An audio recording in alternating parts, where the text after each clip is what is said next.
Shalom. First and foremost, I'd like to give all praise to Yahweh, Ba'ashem, Yahushai, Ba'ashem Rakakadash. Double honors to the elders and apostles of Great Millstone who are teaching this truth and sincerity. And a shout out to Yakim that's out there on four quarters of the earth proclaiming this truth.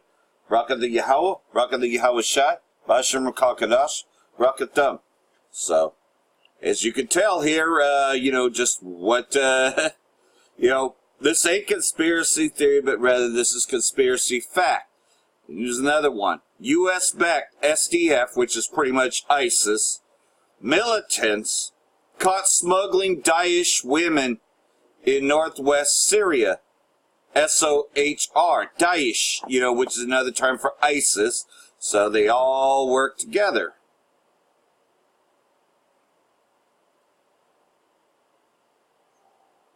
Kurdish-led militants from the so-called Syrian Democratic Forces have reportedly been caught smuggling women with affiliation to the Daesh Takfiri terrorist group in Syria's northwestern province of Aleppo. The so-called Syrian Observatory for Human Rights reported that 2 SDF members were caught at a checkpoint in the city of Manbij, located about 70 kilometers northeast of the provincial capital of Aleppo, which, while attempting to smuggle out 5 female members of the terrorist outfit. The British-based monitor group further noted that the SDF forces rounded up 2 fellow militants as they were smuggling Daesh women in exchange for $10,000 each. The women were smuggled out of Al-Hal refugee camp, which lies on the southern outskirts of the town of Al-Hal and close to the Syria-Iraq border, said the observatory, adding that it is not the first time such smuggling attempts have taken place in the camp. Al-Hal camp is largely inhabited by Daesh militants and their family members, particularly after the Takfiri terrorists were driven out their last basation in eastern Syria, And just like ICE, you have ISIS over here. Over the past few months, several rallies have held in northern and eastern Syria in protest against the SDF practices, calling for their expulsion from the regions. Yeah, because they're not working with the Syrian government. These are terrorists, and they harbor terrorists to protect the terrorists. They're pretty much Mossad. With protesters chanting slogans against the SDF occupation, which has led to chaos, kidnapping, killing, and monopoly of Syria's oil, which is why they're there, is to steal the oil and resources to pretty much, starve out Assad, And that's just it, though. And then they seize that shipment going to Damascus.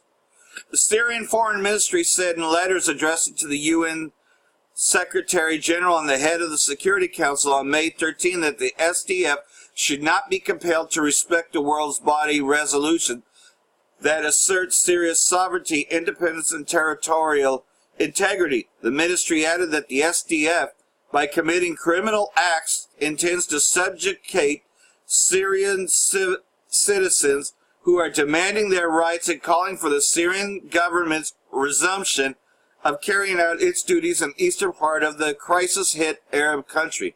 But they can't because, of course, you got the U.S. terrorists protecting them. So, the Syrian government can't go in there. I can't wait till fucking Magog, Russia, starts destroying this piece of shit America. The actions of the SDF and their shameful alliance with Syria's enemies prove without a doubt their criminal and terrorism nature, and that they do not express the Syrian people, the Syrian Foreign Ministry said in the letters. It also stressed that the massacres committed by the SDF will only bring them disgrace and the contempt of the Syrian people. The SDF illegally transports crude oil from Syria's eastern province of Dar al-Zar to neighboring Hasaka province in Syria's northeast, A move that has angered the people. Yeah, because they're stealing the resources, which is what Esau has always done. And, of course, like everything else, U.S.-backed SDF militants have reportedly killed 6 civilians and injured 4 others in Syria's eastern province of Dal al-Zar. The U.S. has been providing the SDF, an alliance of Kurdish alliance with arms and militants, calling them a key partner in the purported fight against the Daesh terrorist group, which is a lie, because you know their war on terror means that they supply terror groups. Many observers, however, see the support in the context of Washington's plans to carve out a foothold in the Arab country. Such support has also angered Washington's NATO ally Turkey, which views militants of the People's Protection Units, YPG, the backbone of SDF, as a terrorist organization tied to the homegrown Kurdistan Workers' Party. The PKK has been waging a destructive war inside Turkey for decades. Yeah, and that even goes back to the old Iraq war. Speaking of which, here's another one. Iraqi forces Hashad al-Shabi fighters purge villages north of Baghdad of Daesh. So, who's getting the terrorists out? The Iraqi government.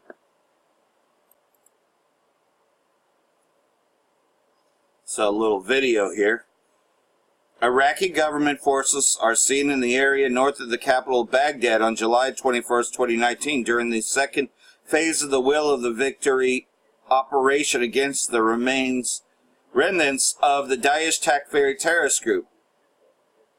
So, pretty much, though, Iraq is now reclaiming their country from these terrorist groups that the United States has put in there. Because that's all that the United States has ever done, is bring terrorism all around the world. Because that's the whole purpose of the Red Hebrew Edomite, is to bring terror around the world. Keep in mind, though, that the terror really is caused by the Most High.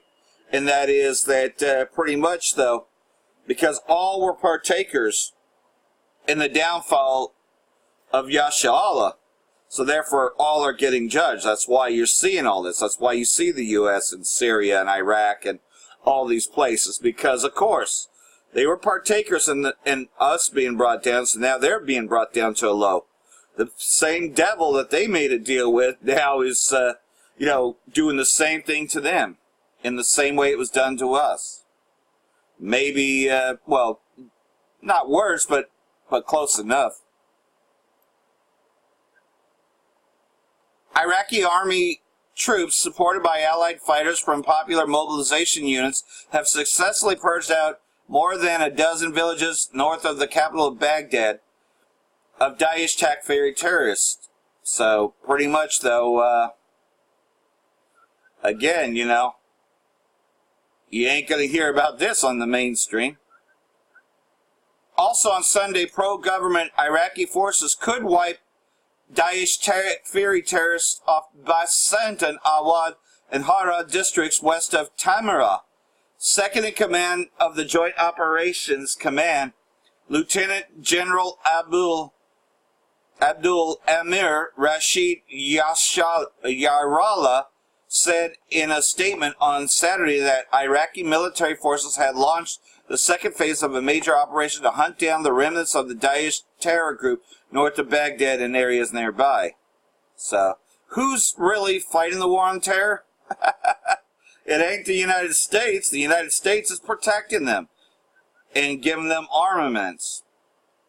The statement noted that the offensive aims to beef up security and stability in the area north of Baghdad and surrounding areas in the provinces of Dar Salahuddin and Anbar, which Anbar is the main area that borders Syria and, of course, Jordan. It said that the units from the Baghdad Operations Command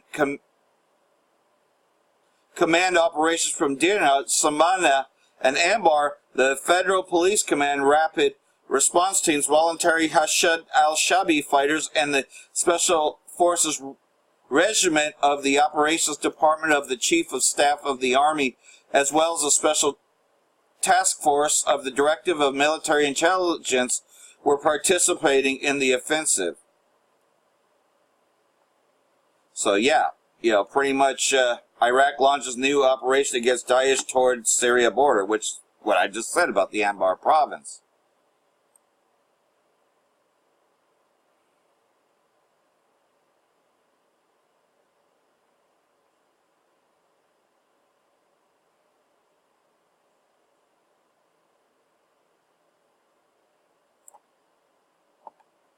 And there's a follow-up to the other story. U.S. Embassy in Iraq does not pursue diplomacy, and it looks like we got a video for this.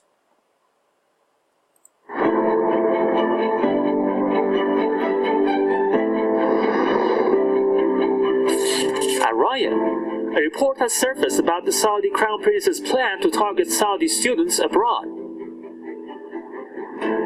A Saudi activist says the plan, ordered by Mohammed bin Salman, follows an increase in the number of students seeking asylum, especially in Canada.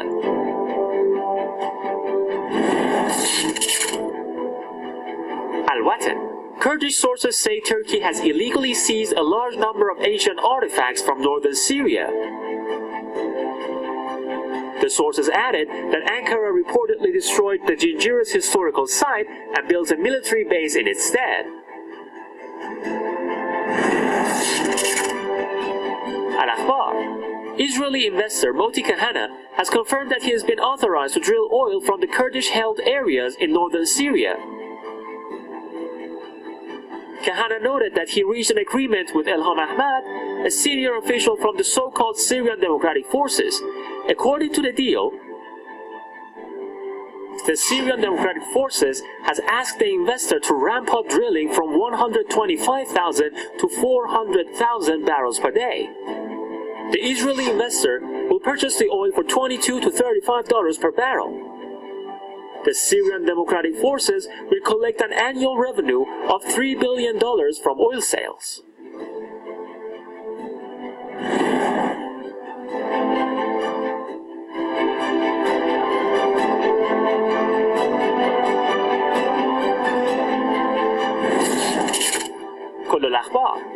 An Iraqi official says the U.S. Embassy in Baghdad does not pursue diplomacy, but aims to continue Iraq's occupation by Washington. He added that the U.S. gives no details about its mission and houses a large number of troops in its embassy.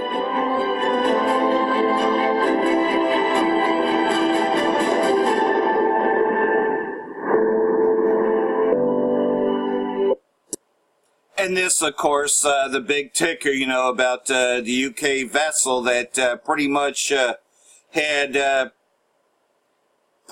was doing dangerous maneuvers, had hit a fishing boat in Iran, and so they were detained because of the fact that that was a dangerous maneuver, man. That's like a hit and run, but of course, because it's quote-unquote British, but you come to find out that the people in there ain't even British at all. It just has a UK flag, but of course, like everything else, though, just trying to further escalate the war. So here's some more on this follow-up to this. With me, Ken and Peter. Iranian armed forces confiscation of that British vessel in the Persian Gulf has received high praise by Iranian officials and people, with some speaking of Iran's military might and others praising the move as timely and appropriate. Let's cross over and look at a report from Press TV's Yusuf Jalali. The Persian Gulf waters get troubled as tensions rise in the world's most strategic oil transit route. On Friday, Iran's Revolution Guards Corps announced that it has seized a British oil tanker in the Strait of Hormuz for violating international naval regulations. The IRGC says the oil tanker, named Stena Impero, has ignored warnings and turned off its tracker while diverting from the shipping route. The owner of Stena Impero says the vessel was bound for Saudi Arabia. The British government has warned Iran of consequences. Earlier this month, Britain's Royal Marines seized an Iranian supertanker in the Gibraltar Strait for suspected transit of crude to Syria in violation of the EU's sanctions against the Arab country, something which Iran branded as piracy. Here in the streets of Tehran, people echo Iran's stance. As our leader has said, the era of hit and run is over. I believe the IRGC displayed its might by impounding the British ship. It's Britain's fault. They captured our ship on no reasonable grounds, and they expect Iran to let go of their vessel, which has violated international regulations. While the UK calls Iran's seizure of its tanker a tit-for-tat retaliation, Iran says it comes as part of its efforts to guarantee the security of its waters. The IRGC's Navy is responsible for ensuring the security of the Persian Gulf and the Strait of Hormuz. They couldn't have turned a blind eye to the violation committed by the British ship. Observers view the UK-Iranian standoff as a fabricated crisis, orchestrated by the US to disrupt the nuclear talks between Tehran and the EU bloc. The US unilaterally left the nuclear deal, and as a result it has been pushed into isolation. Trump is angry because the EU refused to leave the deal. That's why the US is trying to torpedo the ongoing talks between Iran and the European parties to the nuclear deal by trying to sow animosity between the two sides. Trump said he would talk with the UK about Iran's seizure of its tanker, something which is put by observers further highlights US's destructive role in the Iran-EU ties. Last week, Trump claimed that an American vessel in the Persian Gulf zapped an Iranian drone, something which turned out to be a hollow claim after Iran's IRGC released the footage of the mentioned UAV's successful surveillance mission. As tensions flare in the world's most strategic oil transit route, Iran has advised foreign actors in the Persian Gulf to avoid any provocative steps and not trouble the waters of the Persian Gulf. Meanwhile, Tehran stresses that it maintains full control over its territorial waters and would respond with absolute power to any hostile move. Yusuf Jalali, Press TV, Tehran. And you know as well as I do that things have escalated since this, but this is the latest follow-up to that, but there's more. And what was it Apostle Tahar said many years ago on the streets? Because we recently dug up the video that where would you see most of this fighting in the Valley of Yehoshaphat? Right there in Saudi Arabia. Check this one out. The United States has authorized the deployment of American military personnel and resources to Saudi Arabia. The Pentagon has said the decision was made by Acting Defense Secretary and added that the move would provide what it called an additional deterrent in the face of emergent and credible threats. The decision comes after Saudi Arabia's King Salman approved hosting American forces in the kingdom. The Saudi Defense Ministry official said the move is aimed at increasing joint cooperation in defense of regional security and stability and to preserve its peace.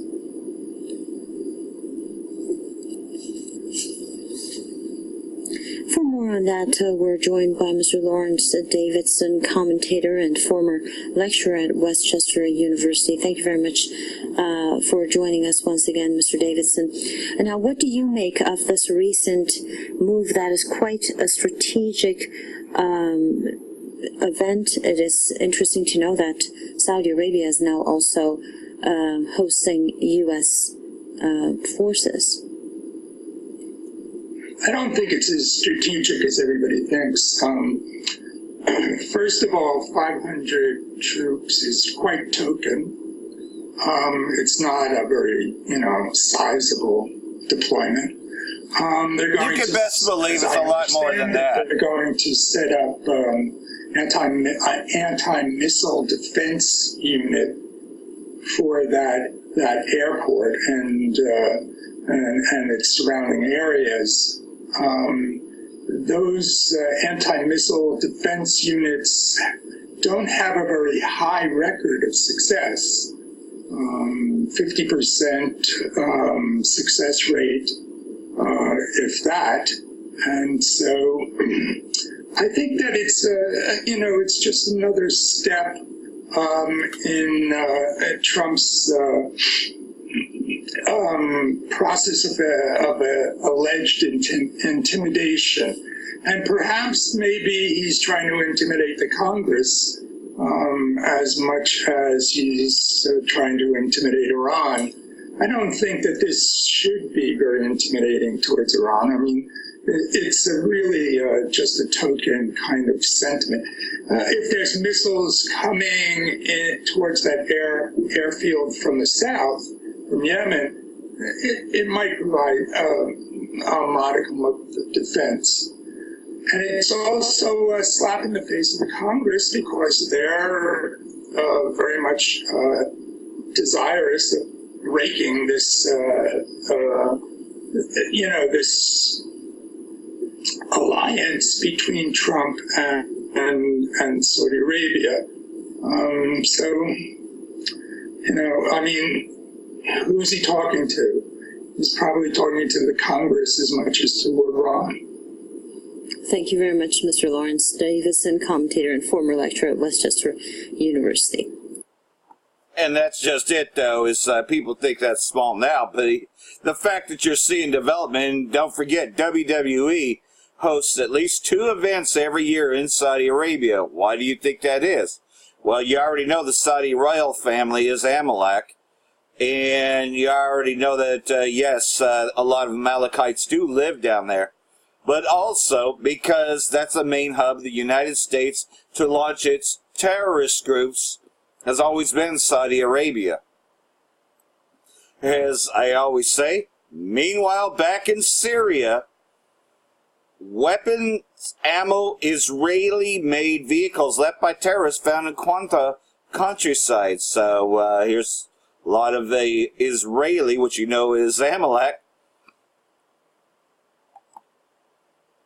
Sana, Syrian Arab News Agency reporter, said the authorities concerned on Sunday found an amount of weapons, ammunition, medicines, Western-made bases of monitoring devices, and Israeli-made vehicles left behind by the terrorists in Quanta countryside.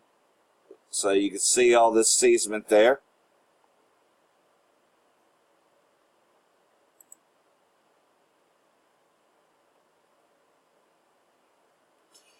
Transport Ministry, a terrorist attack on a town for shipping phosphate in the eastern part of Homs.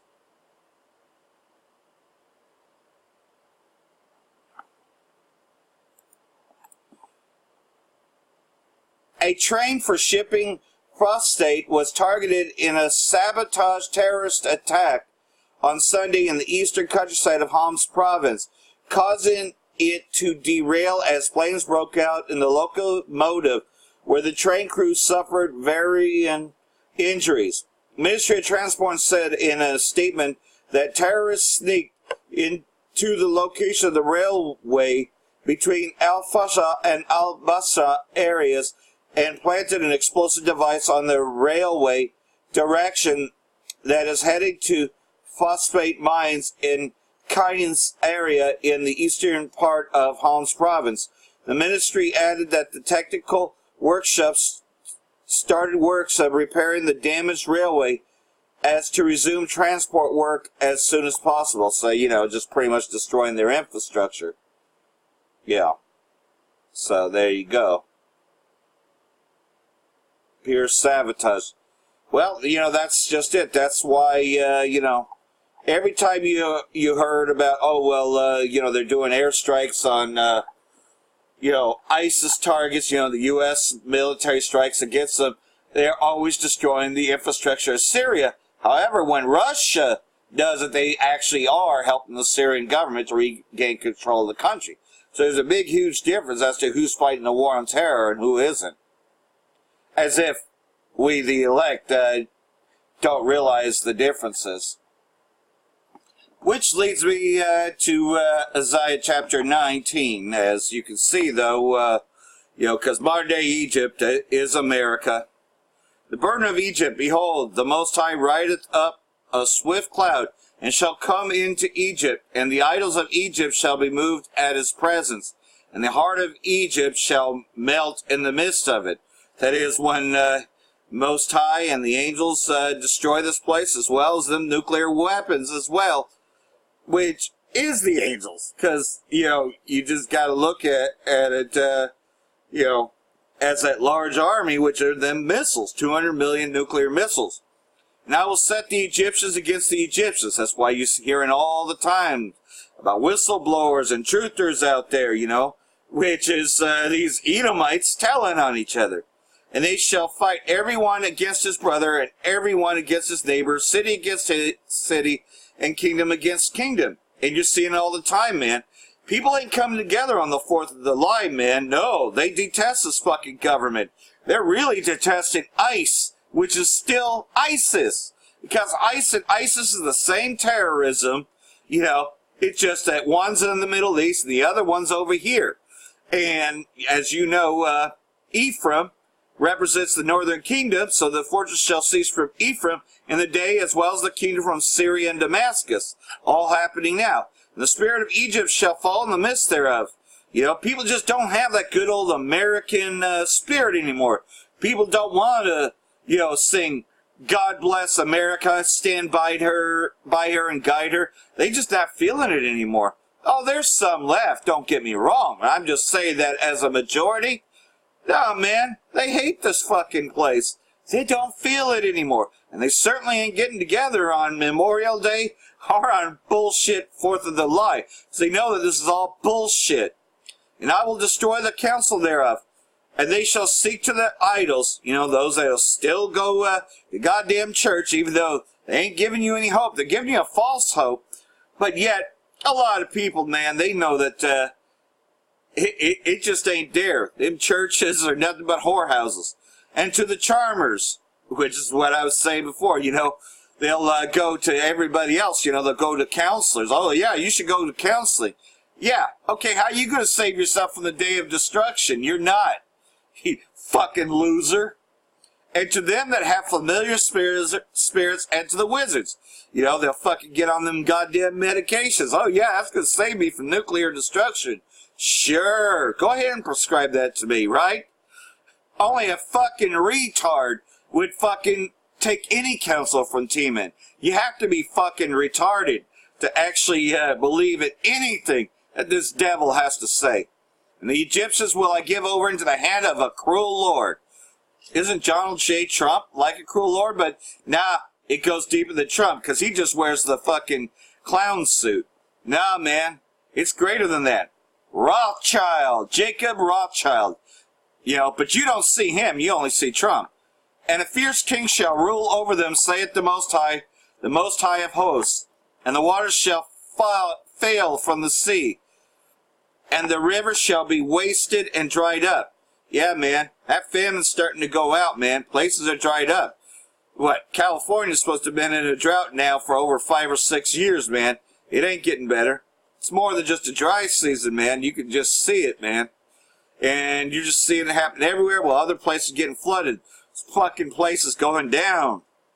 And they shall turn the rivers far away, and the brooks of defense shall be emptied and dried up, and the reeds and flags shall wither. Yeah, man. And you can see that happening, man. Crops didn't get planted. The paper reeds by the brooks, by the mouth of the brooks, that everything sown by brooks shall wither, be driven away, and be no more. And you're seeing it. The fishers also shall mourn, and all they that cast angle into the brooks shall lament, and they that spread nets upon the waters shall languish. Yeah, man. Plus you got the goddamn Fukushima going on, radiating everything, so even ocean fishing. Man, that just ain't it anymore, man. And fuck, man, so much goddamn GMOs and fucking poisons anyways. Just nothing's really good anymore. Moreover, they that work in the fine flax and they that weave networks shall be confounded. This place, America, is being confounded. And, if you be part of the elect, yeah, you'll go through some judgment, but at the same time, you'll be refined at the end. You just got to endure this last little tail end of it. Fuck, man, we've been here for so fucking long, though. May as well just go ahead and endure this last tail end of it. Don't puss out. Don't take the mark of the beast, the RFID implant. And, hey, man, fuck the world. Fuck everyone, man. You just got to make sure that you're doing right, that Yahweh Ba'Shem, Yahweh Shai, finds mercy upon you, because the rest of the world is fucked. America is fucked. That was an old sign that Apostle Tahar used to hold up, man. And it's true. America is fucked. For that, I want to say Barak the Yahweh, Barak the Yahweh Shai, Ba'Shem Kakadash, Wa Abba Babal. Rakatham to the hopeful elect.